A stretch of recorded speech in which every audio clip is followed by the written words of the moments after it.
আবারও আমন্ত্রণ Falcon business রিপোর্টে। পোশাক কারখানা সংস্কারে ক্ষতিগ্রস্ত হচ্ছেন ছোট উদ্যোক্তারা, আর লাভ হচ্ছে বড় প্রতিষ্ঠানগুলোর। সংস্কারের লাভ ক্ষতি নিয়ে এক গবেষণায় এমন চিত্র উঠে এসেছে। এ নিয়ে এক আলোচনায় বক্তারা বলেছেন, এই কষ্টের দায় নিতে হবে ক্রেতাদেরকেও, সমস্যা সমাধানের পথ খুঁজতে হবে সব পক্ষকে নিয়ে সামাজিক সংলাপে। বাংলাদেশ ইউনিভার্সিটি ও দ্য ডেইলি স্টারের এই আয়োজন সম্পর্কে আরো জানাচ্ছেন ফয়সাল শোভন।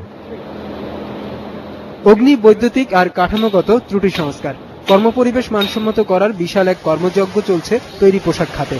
তাতে 30 ভাগ কারখানা অর্থ সংকটে পড়েছে, 27 ভাগের উৎপাদন ক্ষতিগ্রস্ত হয়েছে। এজন্য গড়ে তাদের খরচ হচ্ছে $6,14,000 করে। তবু 77 ভাগ কারখানাই সংস্কার কাজ চালিয়ে যেতে চায়।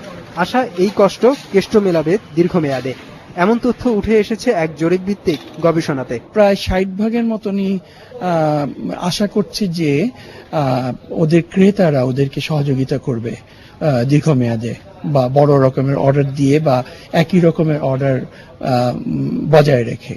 তো তাতে লাভের আশা আছে। সবাই সমানভাবে পাচ্ছে না, কিছু ছোট ছোট ফ্যাক্টরিগুলো হয়তো ক্ষতিগ্রস্ত হচ্ছে। জরিপ বলছে সেসব কারখানাই মূলত দীর্ঘমেয়াদী প্রতিশ্রুতি পাচ্ছে, যাদের আকার সক্ষমতা বেশি কিংবা যারা বড় ক্রেতাদের জন্য কাজ করছে। আর গোটা সংস্কার প্রক্রিয়ার ভুক্তভোগী হচ্ছে ছোটরা। বিজিএমইএ বলছে 600 উদ্যোক্তা গেল 3 বছরে এই খাত থেকে বিদায় নিয়েছে সংস্কার প্রক্রিয়ার চাপ সামলাতে না পেরে।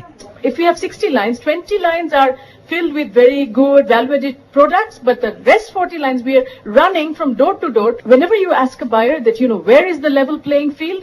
Why are you not doing the same in China and Pakistan? You know what they say? They say, you had Rana Plaza. They didn't.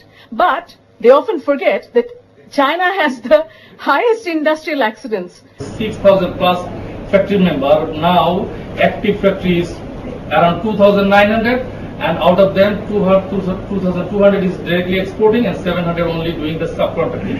And more will be cut in. ত্রিশূলে বধ হবে কে, সেটার ভিতরে এখন এই মুহূর্তে ওই ত্রিশূলের আঘাত থেকে আসলে মারা যাচ্ছে কিন্তু ছোট কারখানাগুলো। তাদের টাকা পয়সা পুঁজি ছিল, তার কি হচ্ছে, ব্যাংকে এটার কি প্রতিক্রিয়া পড়ছে, এই জিনিসটা আমাদের পরিষ্কারভাবে মনে রাখতে হবে যে এইটাও একটা ওই কষ্টের একটা অংশ।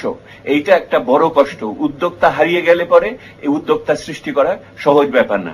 একদিকে সংস্কার, অন্যদিকে জোর দাবি আছে শ্রমিকের মজুরি বৃদ্ধির।